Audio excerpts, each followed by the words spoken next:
এই 10টা আমল তার জীবনে যুক্ত করে নিতে পারে, ইনশাআল্লাহ 1 থেকে 21 দিনের মধ্যে ওই বান্দার অন্তর এবং জীবনে একটা চাক্ষুষ পরিবর্তনের প্রমাণ সে দেখতে পাবে। তো আমরা এরকম সহজ কি বলছেন আল্লাহ রাব্বুল আলামিন মূল আলোচনার আগে আমরা একটুখানি শোনার চেষ্টা করি। খেয়াল করেন 3টা আয়াতে কারিমা আল্লাহ রাব্বুল আলামিন বান্দার জীবনে ধাক্কা দেওয়ার মতো কথা বলে দিয়েছেন। আল্লাহ রাব্বুল আলামিন বলছেন, তাবারাকাল্লাযী বিয়াদিহিল মুলক ওয়া হুয়া আলা কুল্লি শাইইন কাদির। আল্লাহ নিজেই নিজের প্রশংসা করছেন, আল্লাহ নিজেই নিজের বর্ণনা করছেন। আল্লাহ রাব্বুল আমিন বলছেন, ও বান্দা, এমন রবের জন্য পবিত্রতার ঘোষণা, আল্লাযী, যার হাতে বিয়াদিহিল মুলক, জগৎ সমূহের যত রাজত্ব, যত মালিকানা, যত ক্ষমতা সবগুলি মূলত তার হাতে। আল্লাহ এরপরে আবার অতিরিক্ত বলছেন, আলা কুল্লি শাইইন কাদির, তোমার রব যা ইচ্ছা তাই করার যোগ্যতা রাখেন। আল্লাহ রাব্বুল আমিন বলছেন, বান্দা কি করার যোগ্যতা রাখেন? দুনিয়ার সবচেয়ে কঠিন যোগ্যতা কোনটা? দুনিয়ার মানুষ অনেক কিছুতে অনেক ধরনের শরিকানা, অনেক কিছুতে অনেক ধরনের নমুনা নজরানা পেশ করতে পারে, কিন্তু আল্লাহ বলছেন, আল্লাযী খালাকাল মাউতা ওয়াল হায়াতা লিয়াবলুয়াকুম আইয়ুকুম আহসানু আমালা।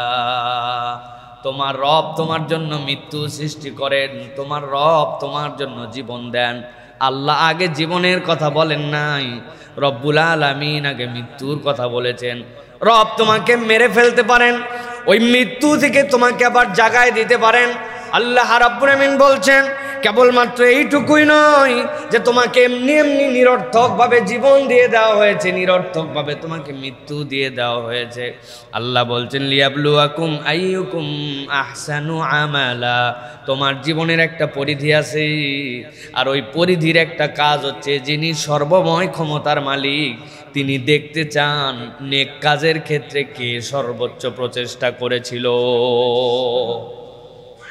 মানুষকে যদি বলা হতো তুমি তোমার ডিউটি ফুলফিল করে ফেলো, তোমার দায়িত্ব 100% আদায় করো, তোমার যদি 1% কনসেন্ট্রেশনে ব্রেক হয় তোমার নামাজ নেওয়া হবে না, যদি চোখের গুনাহ হয়ে যায় তোমার সিয়াম নেওয়া হবে না, তোমার জাকাত দেওয়ার ক্ষেত্রে মনের মধ্যে যদি অন্য কোনো ধরনের উসখুস করে তাহলে তোমার পুরা জাকাত বাতিল হয়ে যাবে। হজের সফরে মানাসিকুল হজ যেগুলি, এগুলির একটা যদি এলোমেলো করো তোমার হজকে বাতিল করে দেওয়া হবে। বুকে হাত দিয়ে বলেন তো, হজ বাদ দিলাম, জাকাত বাদ দিলাম, সিয়াম বাদ দিলাম, জীবনে বুকে হাত দিয়ে বলার মতো আমাদের 2 রাকাত সালাত আছে নাকি? যেই সালাতে 100তে 100 ভাগ যত সময় সালাত আদায় করেছি আল্লাহর জন্য নিবিষ্ট, আর আমার মন অন্য কোনো দিকে ছিল না। সম্ভব? আল্লাহ রাব্বুল আমিন বলছেন এই জন্য, আল্লাযী খালাকাল মাউতা ওয়াল হায়াতা লিয়াবলুয়াকুম আইয়ুকুম আহসানু আমালা। ও দুনিয়ার মানুষ, এমনি এমনি আমি তোমার জীবন দেই নাই, এমনি এমনি আমার তোমার মৃত্যুর কথা বলি নাই। তোমার এই জীবন আর মৃত্যুর মাঝে যেইটুকু সময় যিনি সর্বময় ক্ষমতার নিজের পরিচয় দিয়েছেন, তিনি তোমাকে দায়িত্ব দিচ্ছেন সর্বোচ্চভাবে আল্লাহর জন্য প্রচেষ্টাকারী, উত্তম আমলকারী তুমি হতে পেরেছো কিনা। আমার নামাজে মন অন্যদিকে যেতেই পারে, কিন্তু আমি সালাত বাদ দিয়ে দেই নাই। আল্লাহর জন্য আমার অনেক কিছু ভুল হতে পারে, কিন্তু আমি তাই বলে হজকে ত্যাগ করে দেই নাই। আমার সিয়ামের সময় আমার ইচ্ছার বাহিরে আমার কানের গুনাহ হয়ে গেছে, চোখের গুনাহ, মনের গুনাহ, কিন্তু আমি সিয়ামকে ছেড়ে দেই নাই। আমি তারপরেও সেখান থেকে বেরিয়ে সর্বোচ্চ ডেডিকেশন আল্লাহর জন্য দেওয়ার চেষ্টা করছি। আল্লাহ বলছেন, এই সর্বোচ্চ প্রচেষ্টাটা দেখার জন্যই আল্লাহ তোমার জীবন মৃত্যু দিয়েছেন। সুবহানাল্লাহ। আল্লাহ রাব্বুল আমিন এরপরে বলছেন, ওয়া হুয়াল আজিজুল গফুর। 2টা আয়াতে 2টা জিনিস খেয়াল করেন। আল্লাহ নিজের পাওয়ারের বর্ণনা দিলেন, দেওয়ার পরে রব্বুল আমিন কি বলেছেন, ইন্নাল্লাহা আলা কুল্লি শাইইন কাদির ওয়া আলা কুল্লি শাইইন কাদির। কেবলমাত্র রাজত্ব আর ক্ষমতাই তার নয়, যা ইচ্ছা তাই করতে পারেন। আর আল্লাহ বলছেন তোমার জীবন মৃত্যু দেওয়া হলো, তুমি উত্তম আমল করো কিনা এটা দেখার জন্য। আল্লাহ সেইখানে বলছেন ওয়া হুয়াল আজিজুল গফুর, ও বান্দা তোর রব কেবল পরাক্রমশালী নয়, ক্ষমতাওয়ালাও নয়, তোর রব আবার ক্ষমাকারী। যেরকম পাওয়ার রাখেন তিনি ক্ষমতার ক্ষেত্রে, সেই রকম পাওয়ার রাখেন তিনি ক্ষমার ক্ষেত্রে। বান্দাকে আল্লাহ ক্ষমা করে দিলে ধরার কেউ নাই। আল্লাহ বলছেন বান্দা এখন তোরে যে ইবাদত করার দায়িত্ব দিলাম, একটু চিন্তা করে দেখতো তোর রব আসলে কত দূর ক্ষমতাবান। আগেরটা ছিল প্রাইম কথা, এবার আল্লাহ এলাবোরেট করতেছেন আল্লাযী খালাকা সাবআ সামাওয়াতিন তিবাকা মা তারা ফি খালকির রাহমানি মিন তাফাউত ফারজি'ল বাসারা হাল তারা মিন ফুতুর।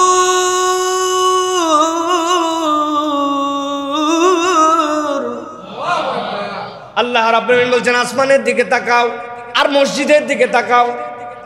ওই হুজুর মসজিদের দিকে তাকানোর কথা তো আয়াতে নাই, আমি আপনারা বললাম মসজিদের দিকে তাকান। জুমা কমপ্লেক্সের ভিতরে ছোট্ট একটু স্পেস, এইটুক বানাতে 9টা খুঁটি দেওয়া লাগছে, চারদিক দিয়ে ওয়াল। আল্লাহ বলছেন এবার বাহিরে বের হয়ে আসমানের দিকে একটু তাকাস। আল্লাহ রাব্বুল আমিন বলছেন আল্লাযী খালাকাস সাবআ সামাওয়াতিন তিবাকা, তুমি এক আসমানের কথা বলো, আসমানের খবরই নাই মিয়া, তোমার মেঘে যায় চোখ শেষ হয়ে যায়। আর আমি আল্লাহ খাতার পৃষ্ঠা যেরকম একটা একটা করে উল্টাও, এইরকম দিস্তার মতো করে 60টা আসমানকে বিনা খুঁটিতে দাঁড় করায় রাখছি। সুবহানাল্লাহ। তুমি তোমার রবকে খুঁজে পাও না, তার পাওয়ার দেখতে পাও না, তার নির্দেশে আমল করতে মন চায় না। আল্লাহ বলছেন মা তারা ফি খালকির রহমানি মিন তাফাউত, রবের রহমানের সৃষ্টির মধ্যে তোমার চোখ দিয়া কোনো বৈপরীত্য খুঁজে পাবা না। সুবহানাল্লাহ। আল্লাহ রাব্বুল আমিন এই জন্য বলছেন ফারজি'ল বাসারা, ও বান্দা তোর চোখকে ফিরায় নে, দেখ একটু। এই বাসার মানে কেবলমাত্র দেখা নয়, এই বাসারাতের ব্যাখ্যা করেছেন ইমাম শাফি। বাসারাত মানে অন্তরের একটা চোখ। আপনি চোখ বন্ধ করার পরে কত দূর দেখতে পান, ওইটাই হচ্ছে প্রকৃত দৃষ্টি। আর চোখ খোলার পরে যা দেখতে পান ওইটা পাগল ছাগলও দেখে, দুনিয়ার সবাই দেখে, অন্ধ না হইলে।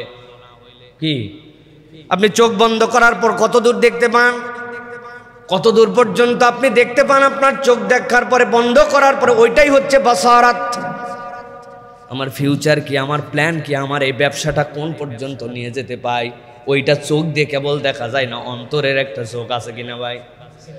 আল্লাহ রাব্বুল আমিন বলছেন বান্দা হাল তারা মিন ফুতুর, আমি আল্লাহ তোরে দেখতে বললাম, তুই যদি দেখিস তোর রবের এই নমুনা যদি জানিস, তাহলে আইয়ুকুম আহসানু আমালা, ওইটার হিসাবটা তোর কাছে তখন পরিষ্কার হবে।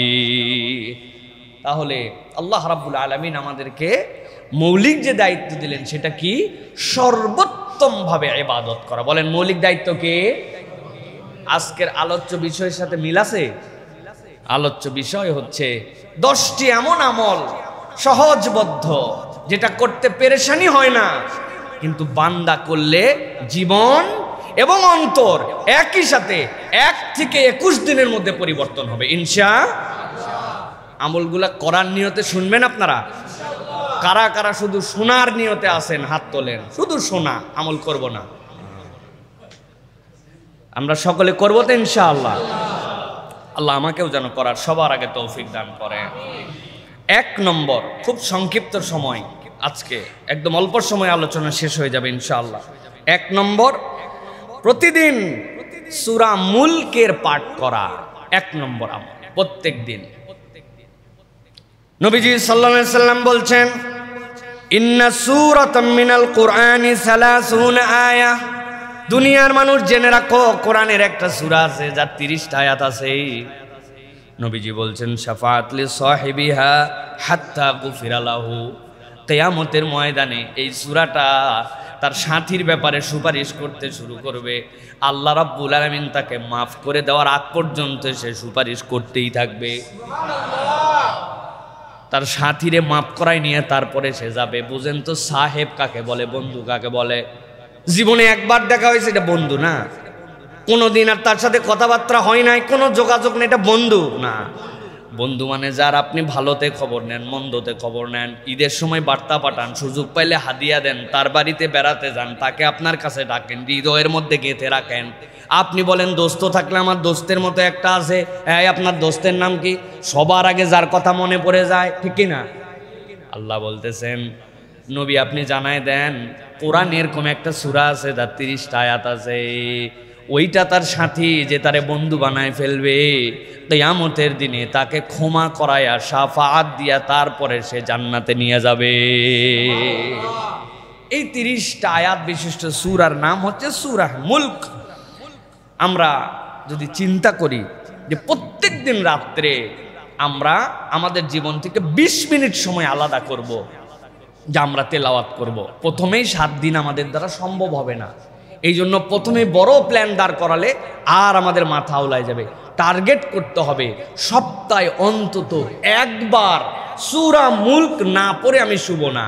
এই বান্দা যখন মজা পাবে তখন সপ্তাহে 2 দিন হবে, কখনো সপ্তাহে 3 দিন হবে, কিন্তু কোনোভাবেই যেন প্রত্যেক মাসে 10 বারের নিচে না নামে। তো প্রথম থেকে যদি আমরা এই কর্মসূচি নেই যে ইনশাল্লাহ আজকে শুক্রবার, আগামী জুমার আগে একবার হলেও কোনো একদিন রাত্রে ইনশাআল্লাহ আমরা সূরা মুলকের 30টা আয়াত পড়ব।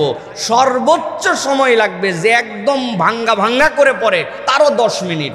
এই 10 মিনিটের মধ্যে আমরা এই আমলটা জারি করে ওকে আমার বন্ধু বানাই নিলাম। আল্লাহ তোমার হাবিবের ঘোষণা অনুযায়ী সে যেন সুপারিশ করে তোমার দেওয়া পাওয়ার নিয়ে আমাকে জান্নাতে নিয়ে যায়। পারবো ইনশাআল্লাহ। এটা হচ্ছে আমাদের জন্য 1 নম্বর আমল। প্রিয় ভাইয়েরা, সংক্ষিপ্ত কথা বলবো, আজকে বলেছি 2 নম্বরে বার যে আমলটা করতে আমাদের কষ্ট হয় না, কিন্তু পলিসি না থাকার কারণে আমরা এই আমলটি ঠিকঠাক মতো করি না। সেটি হচ্ছে যে আমাদের প্রত্যেকের গোপনে সাদাকা দেওয়ার অভ্যাস করতে হবে। কি করতে হবে? সাদাকা করব, দান করব, কিন্তু এটা গোপনে দেওয়ার একটা অভ্যাস করতে হবে। শোনেন, 2টা জিনিস আপনাদের কাছে বলি। আরশের আজিমের নিচে যেই দিন কোনো ছায়া কিয়ামতে থাকবে না, আল্লাহ রাব্বুল আলামিন 7 শ্রেণীর মানুষকে তার আরশের নিচে ছায়া দিবেন এবং ওই ছায়া দিয়ে বাকিদের হিসাব কমপ্লিট করে তাদের সাথে তাকে জান্নাতে পাঠিয়ে দিবেন। নবীজি সাল্লাল্লাহু আলাইহি সাল্লাম বলছেন তার একটা হচ্ছে ওয়ারাজুলুন তাসাদ্দাকা বিসাদাকাতিন ফাআখফাহা, এমন এক ব্যক্তি যে দান করত কিন্তু গোপন করে রাখত। কেমন গোপন? হাত্তা লা তা'লামা শিমালুহু মা তুনফিকু ইয়ামিনুহু, তার বাম জানতো না তার ডান হাত কি দান করে দিছে। এত গোপনে নিবৃতে পরিবার, স্ত্রী, সমাজ, এমনকি নিজেও যোগ বিয়োগের খাতায় তুলতো না, এমন দান করত গোপনে যে তার বাম হাত জানে না ডান হাত কি দিয়া দিছে। এইরকম ব্যক্তিকে আল্লাহ রাব্বুল আলামিন আরশে আজিমের নিচে ছায়া দিয়ে দিবে। আল্লাহ রাসূল সাল্লাল্লাহু আলাইহি সাল্লামের এই হাদিসের আলোকে কোরআনুল কারীমের আয়াত আছে।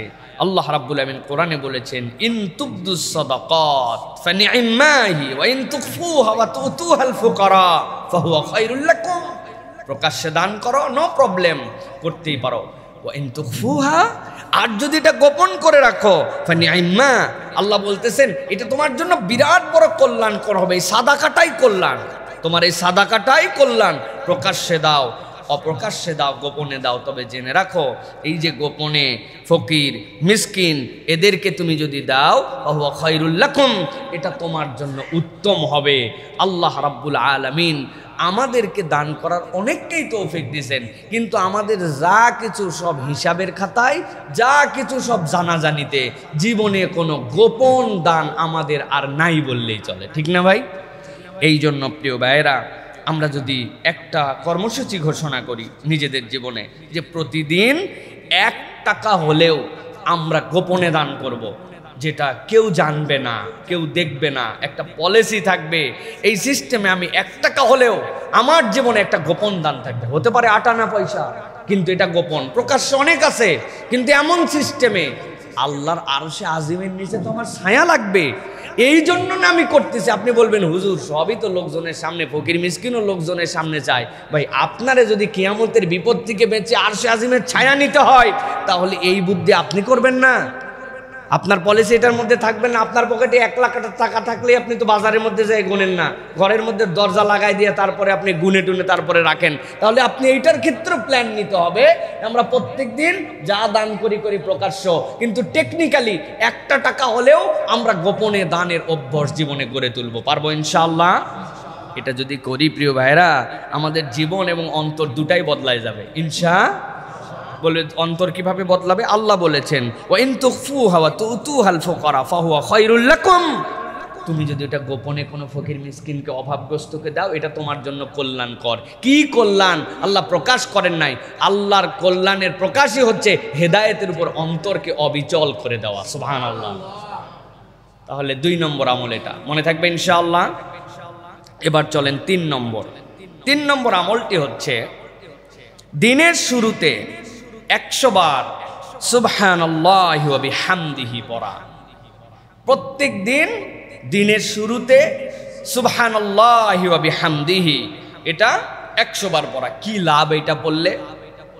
রাসূল সাল্লাল্লাহু আলাইহি সাল্লাম বলছেন মান ক্বালা সুবহানাল্লাহি ওয়া বিহামদিহি ফি ইয়াউমিন মিয়াতা মাররা, কেউ যদি প্রত্যেক দিন 100 বার করে সুবহানাল্লাহি ওয়া বিহামদিহি পড়ে, আল্লাহ নবী সাল্লাল্লাহু আলাইহি ওয়াসাল্লাম বলছেন হুত্তাত খাতায়াহু ওয়া ইন কানাত মিসলা জাবাদিল বাহার। আল্লাহ রাব্বুল আলামিন এই সুবহানাল্লাহি ওয়া বিহামদিহি এইটার ফজিলত এত দান করেছেন, ওই বান্দার যদি সাগরের ফেনা পরিমাণ গুনাহ থাকে, আল্লাহ রাব্বুল আলামিন ওই বান্দাকে মাফ করে দিবে। এক সাগরের ফেনা, এত গুনাহ হয়ে গেছে ওই বান্দার। এই গুনাহগুলা গুনাই সাগীরা, ছোট ছোট গুনাহ জমতে জমতে বিশাল একটা গুনার ভান্ডার হয়ে গেছে তার, এক সাগরের ফেনার মতো। নবীজি বলছেন ওই বান্দা সকালবেলা কি পড়েছে? সুবহানাল্লাহি ওয়া বিহামদিহি, সুবহানাল্লাহি ওয়া বিহামদিহি, সুবহানাল্লাহি ওয়া বিহামদিহি। ওই বান্দা 100 বার এরকম করে পড়ে ফেলেছে, আর আল্লাহ রাব্বুল আমিন সাগর সম ফেনার গুনাহ তার মাফ করে দিয়েছে। জানি সবাই আমরা এটা, কিন্তু আমাদের প্র্যাকটিস করে হয়ে ওঠে না। এই জন্য আমাদের জীবন পরিবর্তন হয় না, আমলের জিন্দেগি হয় না। গতানুগতিক ধারায় সব চলতেছে। সকালে ওঠার পরে পেস্ট আছে, ব্রাশ আছে, সকালে ওঠার পরে হাঁটা আছে, নাস্তা আছে, নতুন জামা পরা আছে, বের হওয়া আছে, বের হওয়ার আগে হাতের চাবি নেওয়া আছে, ব্যাগ নেওয়া আছে, সব আছে, শুধুমাত্র আমলটুকু নাই। ঠিক কিনা ভাই? অথচ একটু অভ্যাস করলেই আমরা এইটা করতে পারি। প্রিয় ভাইরা, এটা কেন করতে হবে এটার ব্যাখ্যা করেছেন মুফাসসিররা। সূরা হিজর এর ৯৮ নম্বর আয়াত আল্লাহ বলেছেন ফাসাব্বিহ বিহামদি রাব্বিকা ওয়া কুম মিনাস সাজিদিন। প্রত্যেক নবীর দায়িত্ব ছিল আপনি আল্লাহ রাব্বুল আলামিনের জন্য একনিষ্ঠ হন, সিজদাকারী, এবং আল্লাহর শুকরগুজার, আল্লাহর প্রশংসাকারী বান্দা হন। প্রত্যেক নবীওয়ালার দায়িত্ব ছিল যে তার তাসবির প্রতি নিমগ্ন থাকা। যখন কোনো বান্দা এই সুবহানাল্লাহি ওয়া বিহামদিহি পড়ে, সে নবীওয়ালা একটা আমল করে। তাহলে এই আমলটার অভ্যাস আমাদের জীবনে নিতে হবে। এখন কর্মসূচি কি? কর্মসূচি হচ্ছে সকালবেলা উঠে হাঁটতে হাঁটতে, অথবা বসতে, অথবা গোসল করে বের হতে, অথবা আমার যে সময়টুকুতে গাড়িতে করে যাচ্ছি, বাইকে যাচ্ছি, রিক্সায় যাচ্ছি, আমাকে টার্গেট করতে হবে সকালের পোরশনের আমল এইটা, আমি এই আমলটা শেষ করে নিব ইনশাআল্লাহ। পারবো ইনশাআল্লাহ? প্ল্যান রাখতে হবে প্রিয়। আল্লাহ আমাদেরকে তৌফিক দান করেন। এবার চলেন 4 নম্বরে। 4 নম্বর হচ্ছে ফজরের পরে সূর্য ওঠা অবধি সস্থানে বসে আল্লাহ রাব্বুল আলামিনের জিকির করা। যতগুলো আমল এখন পর্যন্ত বলেছি, এইটা হুজুর থেকে শুরু করে আমাদের সকলের জন্য এটা কঠিন আমাদের। যদিও আমরা যদি হিসাব করি তাহলে আমরা দেখব আমাদের এইখানে ফজরের জামাত কয়টায়? আজকে কয়টায় ফজরের জামাত? 5টায়। আমরা পড়ছি 4:55-তে দারুস-সালাম। তো এই যে 5টায় সালাত, আর ফজরের সূর্যোদয় ছিল কয়টায়? আমরা যদি হিসাব করি মাত্র 30-35 মিনিটের মামলা আমাদের জন্য। নবীজি সাল্লাল্লাহু আলাইহি সাল্লাম বলছেন মান সাল্লাল ফাজরা ফি জামাআতিন সুম্মা ক্বাদা ইয়াযকুরুল্লাহ, কেউ যদি ফজরের সালাত আদায় করে এরপরে উঠে নাই, ওখানেই বসে আছে, হয়তো নামাজের শুরুতে না বসে লেটাপারে বসছে, কিন্তু সেখানেই বসে আছে। হাত্তা তাতলু আশ-শামস সুম্মা সাল্লা রাকাতাইন, এরপরে সে হিসাব করে দেখছে সূর্য উঠে গেছে, নিষিদ্ধ সময় পার হয়ে গেছে, 2 রাকাত সালাত পড়ে ফেলছে, 2 রাকাত সালাত পড়ে এবার উঠে চলে গেছে। আল্লাহ নবী বলছেন কি করছে এই লোক জানো? কানাত লাহু কাআজর হাজ্জাতিন ওয়া উমরাতিন তাম্মাতিন তাম্মাতিন তাম্মা। এই যে ফজরের জামাতের পরে বসে সূর্যোদয়ের পরে 2 রাকাত সালাত পড়ে গেছে, আল্লাহ তার আমল নামায় একটা পূর্ণ হজ, একটা পূর্ণ উমরার সওয়াব দান করে দিয়েছে। আল্লাহু আকবার। নবীজি 3 বার বলেছেন তাম্মাতিন তাম্মাতিন তাম্মা।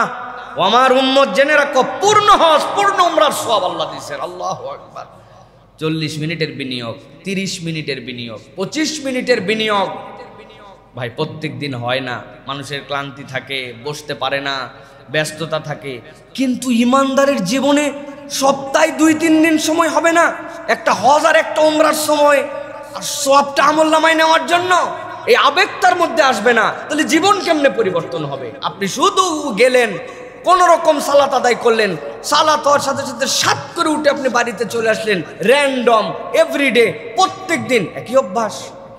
মহিলারা তার বাড়িতে সালাত আদায় করেন, তার ঘরের কোনায় হচ্ছে তার জন্য উত্তম নামাজের স্থান।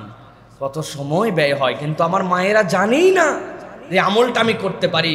এখন আধুনিক যুগ, গুগল করে দেখে নিছেন আজকে সূর্যোদয় কয়টায়, ওখানে বসছেন, কোরআন শরীফটা পাশেই রেখে দিয়েছিলেন, কোরআন মজিদটা ওইখানে তেলাওয়াত করেছেন, জিকির আজকারগুলা করেছেন, সূর্য উঠছে 2 রাকাত সালাত পড়ে আপনি জায়নামাজটা গুটাই নিয়ে উঠে চলে গেছেন। আল্লাহ আপনার আমার আমল নামায় একটা কবুলকৃত হজ এবং উমরার সওয়াব লিখে দিয়েছেন। অতএব প্রিয় ভাইয়েরা, সপ্তাহে অন্তত একদিন হলেও আমল করতে হবে। চেষ্টা করবেন ইনশাআল্লাহ, করবেন ইনশাআল্লাহ। আল্লাহ রাব্বুল আলামিন আমাদেরকে আমলটা করার তৌফিক দান করেন। কোরআনুল কারীম এটার সমর্থনে কথা বলেছে। আল্লাহ বলছেন ওয়াসাব্বিহ বিহামদি রাব্বিকা ক্বাবলা তুলুইশ শামসি ওয়া ক্বাবলা গুরুবিহা। সূর্য উদয়ের আগে আল্লাহর প্রশংসা করো, আর সূর্য অস্ত যাওয়ার পরে আল্লাহর প্রশংসা করো। এই যে সূর্য উঠার আগের জিকির আর 2 রাকাত সালাত সূর্য উঠায়, এটা হচ্ছে সেইটার সাথে সামঞ্জস্যশীল একটা আমল। আল্লাহ যেন আমাদেরকে করার তৌফিক দান করেন। কয় নম্বর বললাম ভাই? ভুলে গেছেন না তো? এবার 5 নম্বর চলেন। আল্লাহ রসুল সাল্লাল্লাহু আলাইহি ওয়াসাল্লাম বলছেন, দুনিয়ার মানুষ, তোমাদের আরেকটা অনন্য আমল আছে, আমরা করি কিন্তু দেখেন আমাদের র্যান্ডম নাই। বাবা মার জন্য প্রতিদিন দোয়া করা এবং তাদের জন্য কিছু না কিছু সাদাকা করা। বাবা মার জন্য দোয়া, যার বাবা মা বেঁচে আছেন তার জন্য, আর যার বাবা মা মারা গিয়েছেন তার জন্য। কত ভাই এখানে আছেন, আমাদের আব্বা আম্মা উভয়েরই চলে গেছেন দুনিয়া থেকে। কারা কারা ভাই দেখি তো, একটু হাত উঁচু করেন তো। কাদের আব্বাও নাই, আম্মাও নাই? আহা, আল্লাহু আকবার। কাদের বাবা নাই? শুধু কত মানুষের বাবা নাই। কাদের মা নাই? আহা, আমাদের মা নাই, অনেকের বাবা নাই, অনেকের আব্বা আম্মা উভয় চলে গেছে। আর আল্লাহ নিয়ামতটা বাঁচাই রাখছেন কার কার? যাদের আব্বা আম্মা বেঁচে আছেন। আহা, আমরা বড় সৌভাগ্যবান যে আমাদের জান্নাতের দরজা এখন পর্যন্ত ভেঙে যায় নাই। আমাদের জান্নাতের দরজা খোলা আছে, কিন্তু আমরা আমাদের জান্নাতের দরজাটা ব্যবহার করতে পারতেছি না। নবীজি বলছেন এই 2 জনই তোমার জান্নাত, এই 2 জনই তোমার জন্য জাহান্নাম। এখন যার বাপ মা চলে গেছে তার কি করণীয়? যার বাপ মা বেঁচে আছে তার কি করণীয়? আমরা বেশিরভাগ সন্তানরা পিতা মাতার ব্যাপারে গাফেল। কত হুজুরের কাছে দোয়া চাইলাম, কত লোকের কাছে কত সমস্যার জন্য বললাম, কিন্তু কখনো চিন্তাই করি নাই আমার জান্নাতের রাস্তা আছে আমার পিতা মাতা। যে কোনো বিষয় সকলের আগে তিনি আপনার হকদার। রাসূলুল্লাহ সাল্লাল্লাহু আলাইহি ওয়াসাল্লাম বলছেন, ইদা মাতা ইবনে আদম ইনকাতা আমালুহু ইল্লা মিন সালাসিন। যখন কোনো বনি আদম মরে যায় সব আমল তার বন্ধ হয়ে যায়, কেবল 3টা আমল তার আমল নামায় যেতে থাকে। এর মধ্যে একটা ওয়ালাদুন সলিহুন ইয়াদউ লাহু, তার নেক সন্তান যখন তার জন্য দোয়া করে আল্লাহ কোনো বাধা বিপত্তি ছাড়া ডাইরেক্ট তার আমল নামায় সেটা পৌঁছায় দেয়। সুবহানাল্লাহি ওয়া বিহামদি। এই জন্য প্রত্যেক দিন পিতামাতার জন্য দোয়া করা, রব্বির হামহুমা কামা রব্বায়ানি সগীরা। এমন ইউনিভার্সাল দোয়া, এটা না মরা বাপ মায়ের জন্য না জীবিত বাপ মায়ের জন্য, আপনি আলাদা করতে পারবেন না। রব্বি ও আমার আল্লাহ, ইরহাম আপনি দয়া করেন, হুমা আব্বা আম্মার উপরে, কামা যেরকম রব্বায়ানি তারা আমার প্রতিপালন করেছিলেন। ছোটবেলায় আমি যখন শুয়েছিলাম প্রস্রাব পরিবর্তন করার আমার কোনো ক্ষমতা ছিল না, আমার আব্বা আম্মা প্রস্রাব পরিবর্তন করাইছেন। দাঁত দিয়ে কামড়ায় খাওয়ার মতো শক্তি ছিল না, চুষে চুষে মায়ের দুধ খেয়েছিলাম। আল্লাহ কি ভালোবাসায় না, দুনিয়ার সবাই ঘুমাইছে, আমার মা সারা রাত ঘুমায় নাই। আল্লাহ এই যে আগলায় রাখছিল, এই যে দয়া করছিল, এই যে ভালোবাসা দিছিল, রব্বুল আলামিন তুমিও আমার পিতা মাতার জন্য, ওটা আল্লাহ মৃতর জন্যও বলেন নাই, জীবিতর জন্য বলেন নাই, এমন ভাষা দিছেন যে সন্তান দোয়া করলে মৃতরটা মৃতের ভাগে যাবে, জীবিতরটা জীবিতর ভাগে চলে যাবে। সুবহানাল্লাহ। কিন্তু আমরা দোয়া করি না, এটা আমলের মধ্যে নিতে হবে, এটা আমার একটা আমল। আর প্রত্যেক দিন তাদের জন্য কিছু সাদাকা করা, প্রত্যেক দিন আটা না 1 টাকা, 1 কাপ চা কাউকে খাওয়ানো, হ্যাঁ, কোনো একদিন কাউকে বাজার করে দেয়া, ফলের সিজন একটা কাঁঠাল একজন মানুষকে একদিন কিনে পাঠাই দিছি, বাবা মার জন্য আমি সাদাকা করছি। আমার বাবা মা আমার কাছে থাকলে 1 চাকা ইলিশ মাছ খাইতেন, সবচেয়ে ভালো পিসটা আমি দেওয়ার চেষ্টা করতাম। ইলিশের সিজনে সমর্থ পাইছি, টপ করে একজন মানুষকে একটা ইলিশ বাবা মার পক্ষ থেকে কিনে খাওয়াই দিছি, 1 কেজি আপেল দিয়ে দিছি। রমজান মাসে আমার বাপ মা বেঁচে থাকলে ইফতার করতেন, 10টা 30টা ইফতারির বাবার নামে, 30টা ইফতারি মায়ের নামে হাদিয়া করে দিছি। সন্তান শুধু খুঁজবে কেমনে বাপ মায়ের জন্য কিছু একটু করা যায়, সেটা জীবিত এবং মৃত। বান্দা যদি র্যান্ডম পিতামাতার জন্য দোয়া করে আর র্যান্ডম যদি একটু হলেও সাদাকার নিয়ত করে, আল্লাহ ওই বান্দার জীবন এবং অন্তর ঘুরায় দিবে। এটা আল্লাহ রাব্বুল আলামিন নিজে বান্দার জন্য অফার করেছেন। প্রিয় ভাইরা, অতএব আমরা অধিকাংশ বাপ মায়ের জন্য দোয়া করি না। কর্মসূচি হবে আজকের থেকে যে যেহেতু অনেক দিনের কাফফারা বাকি আছে, স্পেশালি এই সপ্তাহে অথবা প্রত্যেক দিন শুধু আল্লাহর হামদ, রাসূল সাল্লাল্লাহু আলাইহি ওয়াসাল্লামের প্রতি দরুদ এবং সালাম পড়ার পরে 5 মিনিট শুধুই বাপ মার জন্য দোয়া করব। পারবো ইনশাআল্লাহ? 5 মিনিট পারবেন ইনশাআল্লাহ? 5 মিনিট আরবি জানা লাগবে না, আল্লাহ বাংলা বোঝে, ভাষার কোনো ধর্ম নাই, ধর্মীয় ভাষা আছে। অথবা আল্লাহর কাছে আপনি বাংলায় বলেন, মনে করে করে বলেন, আল্লাহ যখন আমার 1 বছর বয়স ছিল, আমার যদি গু চেঞ্জ না করতো আমার মা, সেই শীত যেই শীতের মধ্যে প্রস্রাব করে দিয়েছিলাম, সবাই শুয়ে গেছিল, আমার মা যদি সারা রাত ওই প্রস্রাবের শোয়ায় রাখতো, আল্লাহ আমার বুকের মধ্যে কফ জমে শেষ হয়ে যেতাম। মা কেমনে জানি জেগে গেছিল, কেমনে জানি আমারে আগলায় নিছিল। আল্লাহ এই ঋণ কোনোদিন সহ্য করতে পারবো না, 1 রাতকে কখনো আমি পৃথিবীর সব দিয়ে বদলায় দিতে পারবো না। আল্লাহ ওই আব্বা আম্মার জন্য তুমি দয়া করো। আল্লাহ আল্লাহ এতদিন ভুল করছি, আল্লাহ করতে পারি নাই, আল্লাহ আগের ভুলগুলো মাফ করো, এখন থেকে আমার বাপ মার জন্য দোয়া করব। এইভাবে সন্তান যদি বাপ মার জন্য দোয়া করে, আর সে আজিম নড়ে উঠবে, আল্লাহ ওই পিতামাতাকে মাফ করে দিবে ইনশাআল্লাহ। আর রুহানি দোয়া কাকে বলে? রুহানি দোয়া বলে বান্দা যখন কারোর জন্য দোয়া করে, ওইটা তার উপরে পৌঁছালে আল্লাহ খুশি হন, আল্লাহর খুশি ওই রুহ থেকে আল্লাহর রহমত আবার তার কাছে নিয়ে আসে, এটাই রুহানি দোয়া।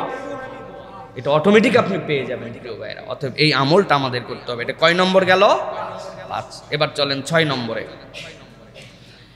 6 নম্বরটা হচ্ছে আল্লাহ কোরআনুল কারীমের মধ্যে বলেছেন এবং নবীজি হাদিসের মধ্যেও আসছে, একাকী কাঁদা, অন্তরের গভীর থেকে তওবা। একাকী, এখন তো কথা বললে ইমোশন চলে আসলে, একজন দোয়া করলে বাকিদের ফিলিংস আসলে চোখে পানি আসে, একাকী আল্লাহর জন্য কাঁদা। আল্লাহ রাব্বুল আমিন বলছেন কোরআনুল কারীমের মধ্যে, ইযা যুকিরাল্লাহ ওয়াজিলাত কুলুবুহুম। এমন কতকগুলা মানুষ আছে যেই মানুষগুলা আল্লাহর জিকির স্মরণ করে, করার পরে তাদের অন্তর নরম হয়ে যায়। কেমন নরম হয়? আল্লাহ বলছেন তাদের চোখ দিয়ে পানি পড়তে শুরু করে। ওই বান্দা আল্লাহকে দেখে নাই, ওই বান্দা জান্নাত দেখে নাই, জাহান্নাম দেখে নাই, নিজের আমল নামার এমন পাপ আছে যেইটার কথা বান্দা ভুলে গেছে, কিন্তু বান্দা এমনভাবে নিজের হৃদয়ে আল্লাহর ভীতিকে জাগ্রত করে নিজের অপরাধগুলাকে আল্লাহর সামনে দাঁড় করাইছে। ঘুমায় আছে তার সন্তান, ঘুমায় আছে তার স্ত্রী, ঘুমায় আছে দুনিয়া, টপ করে উঠছে, ভাবটা এমন যেন প্রস্রাব করার জন্য উঠছে। বাথরুমের লাইট দিলে সন্তান উঠে যেতে পারে, কৌশলে বাথরুমের লাইটটা পর্যন্ত দেয় নাই, চলে গেছে অন্য জায়গায়। অল্প একটু কষ্ট করে অজু করে নিয়ে জায়নামাজটা পেরে দিছে, কেউ জানে না বাড়ির সবাই সবার মতো ঘুমায়। ওই বান্দা জায়নামাজের মধ্যে দাঁড়ায়া রব্বুল আলামিনের কাছে 2 রাকাত সালাত আদায় করে হাত তুলে দিছে। ইমোশন আসে না, চোখের পানি আসে না, সিজদায় চলে গেছে, রব আমার তো চোখে পানি আসে না। অথচ নবীজি সাল্লাল্লাহু আলাইহি ওয়াসাল্লাম বলছেন, ওয়া রাজুলুন যাকারাল্লাহ খালিয়ান ফাফাদাত আইনা। আরশে আজিমের নিচেতে এমন লোক জায়গা পাবে যেই লোক একাকী দাঁড়াইছে আর আল্লাহর জন্য চোখের পানি বিসর্জন করে দিছে। আল্লাহ তার চোখের পানির এমন মূল্যায়ন করছেন, ওই চোখের পানির কারণে আরশে আজিমের নিচে তার জন্য সিট বরাদ্দ করে রাখছেন। আল্লাহ আমি তো সেই তালিকায় আসতে পারি না, আমার অন্তর শক্ত হয়ে গেছে, আল্লাহ আমার চোখে তুমি পানি দিয়ে দাও। তোমার ভীতির কথা আস্তে আস্তে মনে করবে আল্লাহর কাছে। আল্লাহ রাব্বুল আমিন ওই বান্দার চোখে 1 ফোঁটা পানি যদি চলে আসে, 1 দিন আসবে না, 2 দিন আসবে না, চোরের মতো করে আল্লাহর সামনে দাঁড়াইছে, কেউ জানি না জানতে পায়। দরজা একটু নড়ে গেছে বাড়ির, নিজের সংকীর্ণ হয়ে গেছে, আমার এই চোখের পানিকে কেউ দেখে ফেললো কিনা, এটা তো কাউকে দেখানোর জন্য আমার তাহাজ্জুদ নয়, কাউকে জানানোর জন্য নয়।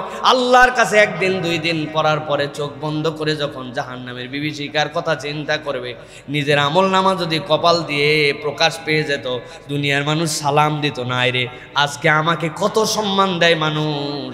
আমার বাথরুমের গুনাহ, গোপন গুনাহ, চোখের গুনাহ, মোবাইলের গুনাহ যদি জানাজানি হয়ে যেত, আমার আব্বা পর্যন্ত আমাকে দিকে তাকাতো না লজ্জায়, অথবা বাপের আমলনামায় এমনটা আছে সন্তানকে মুখ দেখাতে পারতো না। আল্লাহ সব তুমি গোপন রাখছো, আল্লাহ তোমার কাছে কিচ্ছু গোপন নাই, তুমি গোপন গুনাহগুলা দয়ামান রব আমাকে গোপনে মাফ করে দাও।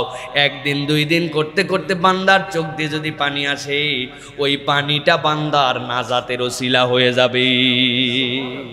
এটা একটা আমল, কত রাত জেগে পার হয়ে যায়, কিন্তু কখনো আল্লাহর জন্য চুপচাপ এরকম ডেডিকেশন আমাদের হয় না। ভাই রে, জীবন পরিবর্তন করতে হলে এটা করা লাগবে ভাই, করতে হবে ভাই। এরকম করে চলতে চলতেই জীবন শেষ হয়ে যায়। কার জীবন কিভাবে শেষ হয় আমরা বুঝি না। বাহার ভাইয়ের ঘটনা শুনছেন না আপনারা? আমি তো 1 দিন হলো নিজেকে স্থির রাখতে পারি নাই। আহারে, প্রবাসে যাওয়ার আগে স্ত্রী গর্ভবতী, আসবো আসবো করে করে আসতে পারে না।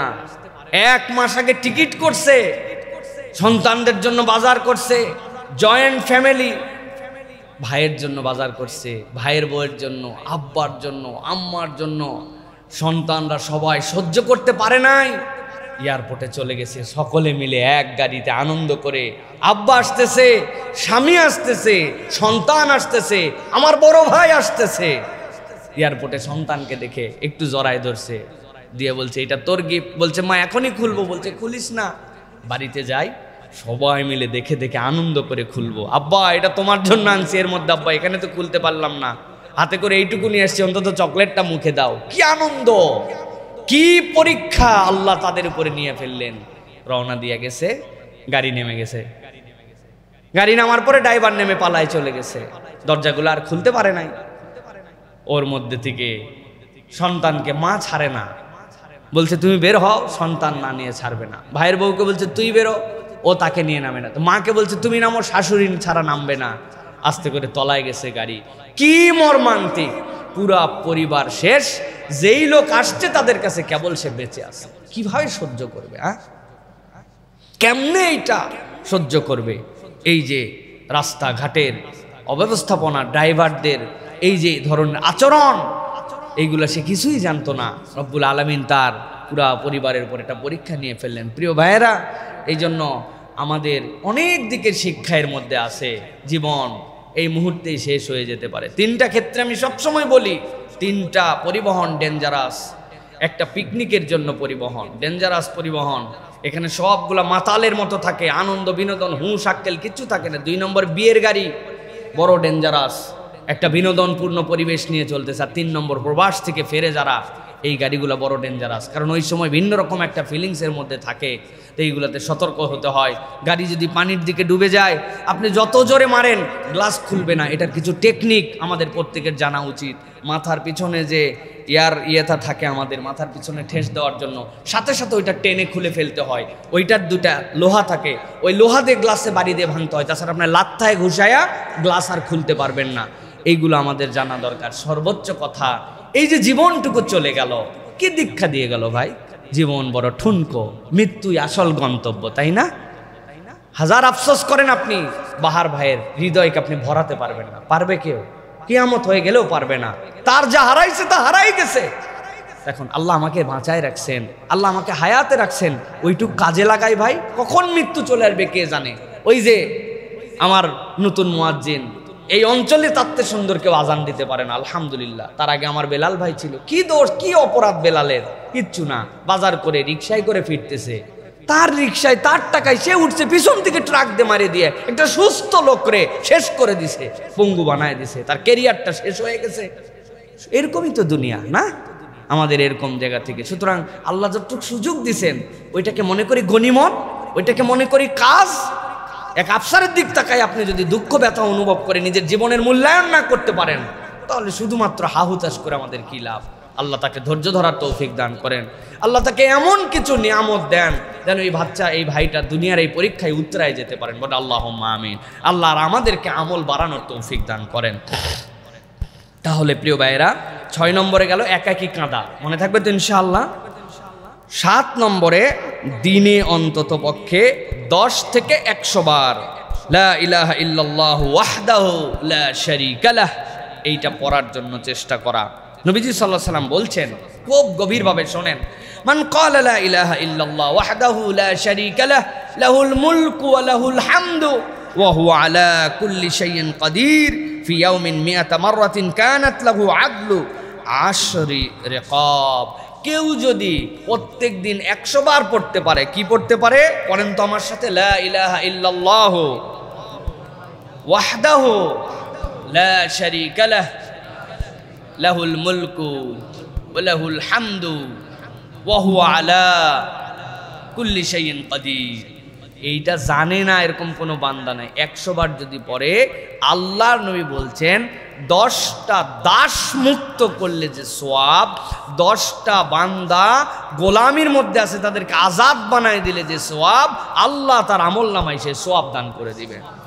আরেকটা হাদিসের মধ্যে আসছে, কেউ যদি 10 বার পড়ে, 10 বার লা ইলাহা ইল্লাল্লাহ ওয়াহদাহু লা শারীকা লাহ লাহুল মুলকু ওয়া লাহুল হামদু ওয়া হুয়া আলা কুল্লি শাইইন কাদির, বনি ইসমাইলের চাচা নবী করিম সাল্লাল্লাহু আলাইহি ওয়াসাল্লামের বংশের 40টা গোলামকে আজাদ করে দিলে যে সওয়াব হয়, আল্লাহ তার আমল নামায় সওয়াব দান করে। সুবহানাল্লাহ, কত সহজ আমল, কিন্তু আমাদের টার্গেট নাই, কোনো প্ল্যানিং নাই। কি করব?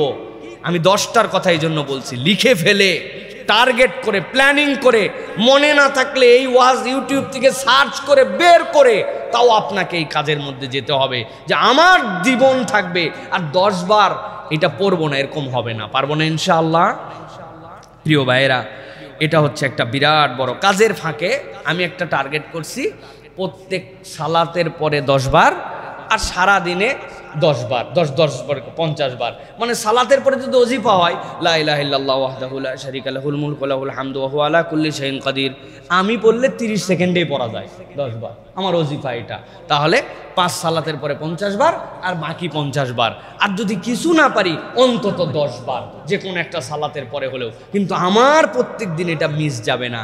এই আমল আল্লাহ রাব্বুল আমিনের পক্ষ থেকে আমাদের জন্য রহমত নিয়ে আসবে ইনশাআল্লাহ। এবার 8 নম্বরে, প্রত্যেক দিন 1 আয়াত হলেও কোরআন তেলাওয়াত করা। ভালো করে বুঝেন, প্রত্যেক দিন 1 আয়াত হলেও কোরআন তেলাওয়াত করা। হুজুর সূরা ফাতিহা ছাড়া কি নামাজ হয়? নামাজের মধ্যে কি সূরা কেরাত পড়ি না? না, সালাতের মধ্যে যা পড়েন তেলাওয়াত করা ফরজ, তাহলে ওইটা আপনার সালাত বাস্তবায়ন করার জন্য পড়েন না। কিন্তু এই তেলাওয়াতটা হবে তেলাওয়াতের নিয়তে 1 আয়াত হলেও পড়া। আল্লাহ রাব্বুল আলামিন কোরআনুল কারীমের মধ্যে বলেছেন সূরা বনী ইসরাইলের 9 নম্বর আয়াতের মধ্যে কেন কোরআন পড়তে হবে, ইন্না হাযাল কুরআনা ইয়াহদি লিল্লাতী হিয়া আকওয়াম। মানুষ যদি হেদায়েতের উপর অটল অবিচল থাকতে চায়, এই কোরআনের কোনো বিকল্প নাই। নবীজি সাল্লাল্লাহু আলাইহি ওয়াসাল্লাম বলছেন ইকরাউল কোরআন ফাইন্নাহু ইয়াতি ইয়াউমাল কিয়ামাতি শাফিআন লিআসহাবিহি। ও বান্দা, কোরআন পড়ো, কোরআন পড়ো। হয়তো কোরআনের অর্থ জানো না, যা পড়ো 100% বুঝো না। তুমি বুঝলে তো অনেক ভালো, কিন্তু না বুঝলেও কোরআন পড়ে লাভ আছে। কোরআন পড়লে কোনো লস নাই। আল্লাহ নবী বলছেন যে কোরআন পড়ে, কোরআন তিলাওয়াত করে, ওই কোরআনুল কারীম কিয়ামতের দিনে এই পড়ার বিনিময়ে তার জন্য সুপারিশকারী হিসেবে দাঁড়ায় যাবে। একটা আয়াত হলেও। কর্মসূচি কি? কর্মসূচি হচ্ছে মোবাইলে প্রত্যেকের কোরআনের অ্যাপস নামাতে হবে। প্রত্যেকের ফোনে, যারা অ্যান্ড্রয়েড ফোন ইউজ করেন প্রত্যেকের ফোনে, যেহেতু আমরা ফোনবাজ, এখন ফোন ইউজার না ফোনবাজ, কি বলছি, ফোনবাজ আমরা। এই জন্য প্রত্যেকের ফোনে, কার কার মোবাইলে এখনো কোরআনের অনুবাদ এবং কোরআনের মাসহাফ নাই, হাত উঁচু করেন। কার কার নাই কোরআনে? সবার চেক করবো কিন্তু নামাজে পড়ে একবারে দাঁড় করায়। পিছায় বয়ে গেছে সবাই। একবার যদি নিজে না পারেন অন্যের কাছ থেকে আজকে দেখে নেবেন, গুগল প্লে স্টোর থেকে, অ্যাপেল স্টোর থেকে কিভাবে ফ্রি কোরআন নামাতে হয়, যেটা আপনি পড়তে পারেন। কত কিছু গেম নামান, নামান, আপনার মোবাইলে জুয়ার অ্যাপস পর্যন্ত খুঁজলে পাওয়া যাবে। হ্যাঁ, আন্দাজে। আর আপনি এটা নামান নাই। এটা নামায়া 1 আয়াত 2 আয়াত হলেও একটা অ্যাপস আছে আল কোরআন নামে, রিমাইন্ডার দিবে আপনাকে যে আজকে আপনি তেলাওয়াত করছেন কিনা, এই আয়াতটা পড়েন। যে হালতেই থাকেন ক্লিক করবেন, না বুঝলে যে বুঝে এর কাছে যাবেন, যাই বুঝে নিবেন। আপনাকে আমাকে প্রত্যেক দিন একটু হলেও কোরআন তেলাওয়াত করতে হবে। তবে মোবাইলেরটা আগে বললাম, এর থেকে বরকত হচ্ছে মাসহাফ ছুঁয়ে পড়া। এর থেকে বরকত জীবনে কিছু হতে পারে না। এটার সাথে শরীরের একটা রিফ্লেকশন আছে, কালামুল্লাহ, সেটাকে গ্রন্থবদ্ধ করা হয়েছে, সেটা আপনি হাতে নিয়ে আসেন, আপনার ঠোঁট দিয়ে উচ্চারণ হচ্ছে আল্লাহর কালাম। বান্দার হৃদয় থেকে, শরীর থেকে, সব কিছুর মধ্যে এটা রিফ্লেকশন আছে। এই জন্য কালামুল্লাহকে সামনে নিয়ে চোখে চোখে দেখে এটাও পড়ার অভ্যাস করতে হবে। কিন্তু 1 আয়াত হলেও ওজিফার মধ্যে রাখতে হবে। পারবো ইনশাআল্লাহ। প্রিয় ভাইয়ের, আল্লাহ আমাদেরকে তৌফিক দান করেন। 9 নম্বরে অভিনব একটা আমল, কাউকে নীরবে ক্ষমা করে দেওয়া, না জানায় ক্ষমা করে দেওয়া। প্রিয় ভাইয়েরা, আল্লাহ কোরআনুল কারীমের মধ্যে বলেছেন, সূরা নূরের মধ্যে এসেছে, সূরা শূরার মধ্যে এসেছে, আল্লাহ বলছেন ওয়ালিয়াফু ওয়ালিয়াসফাহু আলা তুহিব্বুনা আন ইয়াগফিরাল্লাহু লাকুম। তোমরা তাদেরকে ক্ষমা করে দাও, মাফ করে দাও, ওভারলুক করো, ছেড়ে দাও। আল্লাহ বলছেন আলা তুহিব্বুনা আন ইয়াগফিরাল্লাহু লাকুম, তুমি কি চাও না বান্দা যে আল্লাহ তোমাকে মাফ করে দেন? কন্ডিশনটা দেখেন, আল্লাহর মাফ নিতে চাও, ক্ষমা করে দাও, ওভারলুক করো, ছেড়ে দাও। এই রে কষ্ট দেওয়া আমারে দিছে ভাই, সব বলতে পারি, বলা যায় না ভাই। একদিন নীরবে নিভৃতে, কেউ জানে না, যা মাফ করে দিলাম, যা ধরে রেখে কি লাভ, আল্লাহ তুমি আমারে মাফ করে দিও। এই যে অনুভূতি প্রত্যেকের জীবনে আছে। কথায় খোঁচা দিছে, আচরণে কষ্ট দিছে, দেনা যেই সময় পরিশোধ করার সময় দেয় নাই, উমুকে ঠকাইছে, তুমুকে আমারে, মানে আমাদের জীবনে প্রত্যেকের সাথে আছে। বউ কষ্ট দিছে, আছে না ভাই? আর আপনি কষ্ট দেন নাই না? দুইটাই আছে, বেশি বেশি আছে, দুইটাই। তো আল্লাহ মাফ করে দিলাম, গোপনে নীরবে, ঘোষণা ছাড়া, আল্লাহর সাথে অন্তর টন্তর মুখ দিয়েও বলা লাগে নাই, এটা আমার একটা আমল। চিন্তা করে দেখছেন কোনোদিন যে এইটা আমল হতে পারে? এই আমল আমাদের জীবন পরিবর্তন করতে পারে। আল্লাহ বলছেন ফামান আফা ওয়া আসলাহা ফাআজরুহু আলাল্লাহ, কেউ যদি ক্ষমা করে আর তোমাদের মধ্যে থেকে কেউ যদি শুধরায় দেয়, আল্লাহর কাছে সে বিনিময় পাবে। সুবহানাল্লাহ। ফামান আফা, ক্ষমা করে দিছো, বিনিময়কে দিবেন আল্লাহ। এই জন্য আমাদেরকে মানুষকে ক্ষমা করা, এটাও একটা আমল। ভুল করে ফেলছে, অপরাধ করে ফেলছে, যা মাফ করে দিলাম, এইটা একটা বিষয়। সর্বশেষ যেটা বলবো ভাই, নিজে একা কোনো পুণ্যের কাজ শুরু করা, যেন কিয়ামত পর্যন্ত তা চলতে থাকে। আমি এমন একটা কাজ শুরু করছি, এমন একটা কাজের উদ্যোগ নিয়েছি, এমন একটা কাজ আমি ভালোভাবে প্র্যাকটিস করা শুরু করছি, আমার টার্গেট কিয়ামত পর্যন্ত। ভাই জীবন তো শেষ হয়ে যাবে, কিন্তু আমি কি রেখে গেলাম? এর এক পর্যন্ত যা বললাম সব ব্যক্তিগত, আপনিও শেষ, আমলও শেষ, কিন্তু এইটা হচ্ছে আপনার চান্স যে আমি চলে যাব, কিন্তু আমল থেকে যাবে। নবীজি বলছেন, মান সান্না সুন্নাতান হাসানাতান ফাআমিলা বিহা, কেউ যদি কোনো একটা ভালো কাজ, সুন্দর কাজ প্রচলন করে এবং সেটার উপরে সে আমল করে, কানা লাহু আজরুহা ওয়া মিসলু আজরি মান আমিলা বিহা, এটা করলে তো সে সওয়াব পাবে, আর যারা এই কাজ করবে প্রত্যেকের আমলের সওয়াব আল্লাহ তার আমলনামায় দিবেন। আদ-দাল্লু আলাল খাইরি কাফাইলিহি, নবীজি সাল্লাল্লাহু আলাইহি ওয়াসাল্লাম বলছেন, লা ইয়ানকুসু মিন উজুরিহিম শাইয়া, কিন্তু তুমি মনে করো না অমুক এই কাজ করছে, অনুসরণ করে আমি করতেছি, তাইলে মনে হয় আমার আমল কমে যাচ্ছে, না, আল্লাহ তাকেও দিবেন তাকেও দিবেন। এই জন্য ভালো কোনো কাজ কিছুই না, একটা গ্রুপ বানাইছে, ফর এক্সাম্পল 10 বন্ধুর অনুমতি নিয়েছে যে বন্ধু আমি একটা ইসলামিক কন্টেন্টের গ্রুপ বানাইছি, ছোট্ট কোনো আমল পাইলেই এই গ্রুপে শেয়ার করব। দোস্তরা সবাই সম্মতি দিয়েছে, হ্যাঁ কর, ঠিক আছে, আর যদি কারো ডিস্টার্ব হয় তো লিভ নিয়ে নিও। এইভাবে ডিসক্লেমার দিয়ে একটা গ্রুপ বানাইছে, ছোট্ট একটু কিছু পাইলে পোস্ট করে। ওইটা দেখে দেখে আরেকজন পাইছে যে কিনা আমার তো একটা গ্রুপ আছে রে, ওই গ্রুপে একটা ভালো কাজের ফজরে ওঠার একটা গ্রুপ বানাইছে। দোস্ত কত কিছু হয়, তুই থাকিস সাভার, তুই থাকিস নোয়াখালী, আমি থাকি বগুড়া, তুমি থাকো নওগাঁ, ঠিক আছে, আমাদের একটা ফজর ওঠার একটা গ্রুপ আছে। হ্যাঁ, আমরা ফজরে উঠলে এখানে রিমাইন্ডার দিব, না হলে আমরা কিন্তু একজন একজনকে 3 জন হতে পারে। আপনি গ্রুপ বানাইছেন একটা, এটা নেটের, আমরা নেটিজেন মানুষ, এই জন্য নেটের আইডিয়াগুলো বলতেছি। এছাড়াও প্রিয় ভাইরা, আপনারটাকে একটা মক্তব চলে, আপনি একটা মক্তব চলান, আর 3-4 হাজার টাকা লাগে, কারো জানার দরকার নাই যে আমি এই মক্তবে বাচ্চা কাচ্চা যেন পড়ে। আমার গ্রামের দিকে একটু তাকাইছি, নানা বাড়ির দিকে, শ্বশুর বাড়ির দিকে, বা একটা মক্তব, এই 2টা মানুষকে কোরআন মজিদ শেখানোর জন্য একটু চেষ্টা করি। প্রত্যেক দিন আসরের পর আমি এখানে বসে যাই, একটা সূরা মস্ক হবে, লেখায় আছে 5 মিনিটের বেশি তালিম হবে না, 5 মিনিট ছোট্ট একটা সূরা। আপনি দাঁড়ায় গেছেন, আপনি আলেম মানুষ, হুজুর মানুষ, আশপাশে ছাত্র মানুষ, আপনি দাঁড়ায় প্রত্যেকদিন কুল হুয়াল্লাহু আহাদ, বসলো একজন, না বসলে না বসুক, আপনি আপনারটুকু শুরু করেন। আমি মালয়েশিয়ায় গেছি, বিশাল এক মসজিদ, যাইয়া দেখি মানে মসজিদে লোক ধরবে 20,000, কিন্তু লোক আছে 20 জন। বক্তা যিনি, উনি কোনো সার নাই, উনার ডিউটি ওইটুকু, মাগরিবের পর 15 মিনিট কথা বলা, কেউ না শুনলে নিজে শুনবো, তাও এটা চলমান। আমি দেখে অবাক হয়ে গেলাম, ফায়দা আল্লাহ রাব্বুল আমিন দিয়ে দেন সেই জায়গাতে, কারণ সে তো আল্লাহর সন্তুষ্টির জন্য এটা চালু করছে যে 15 মিনিট আমি প্রত্যেকদিন একটা আমলের কথা আলোচনা করব। আমি একটা মাদ্রাসার সাথে, 2টা এতিমের সাথে, 2টা বাচ্চার পড়ালেখার, মানে কোনো একটা ভালো কাজ আমি শুরু করছি, ওইটা যেন চলমান থাকে। এইটা আমাদের প্রত্যেকের জীবন থেকে চেষ্টা করতে হবে প্রিয় ভাইরা, আল্লাহ যেন আমাদেরকে তৌফিক দান করেন। তাহলে আবার রিমাইন্ডার করি, 10টা কোন কোন বিষয় বললাম। 1 নম্বর বলেছি, প্রতিদিন সূরা মুলক তেলাওয়াত করা। যারা পারবেন লিখে দিবেন, যারা পারবেন লিখে রাখবেন প্রিয় ভাইরা। 2 নম্বর, গোপনে সাদাকাহ দেয়া। 3 নম্বর, দিনের শুরুতে 100 বার সুবহানাল্লাহি বিহামদিহি পড়া। 4 নম্বর বলেছি আপনাদের জন্য প্রিয় ভাইরা, ফজরের পর সূর্যোদয় অবধি বসে 2 রাকাত সালাত আদায় করে হজ উমরার পূর্ণ সওয়াব নেওয়া। 5 নম্বর, বাবা মার জন্য প্রত্যেক দিন দোয়া, কিছু না কিছু সাদাকা করার চেষ্টা করা। 6 নম্বর, একাকী আল্লাহর জন্য ক্রন্দন করা। 7 নম্বরে, দিনে 10 থেকে 100 বার লা ইলাহা ইল্লাল্লাহু ওয়াহদাহু লা শারীকা লাহ এটা পড়া। 8 নম্বর, প্রতিদিন কোরআন মাজিদের ন্যূনতম 1 আয়াত হলেও তিলাওয়াত করা। 9 নম্বর, কাউকে নীরবে ক্ষমা করে দেওয়া। আর 10 নম্বর, নিজে একা কোনো পুণ্যের কাজ শুরু করা, যেন কিয়ামত পর্যন্ত তা চলমান থাকে। আল্লাহ যেন আমাদেরকে আমলগুলা করার তৌফিক দান করেন।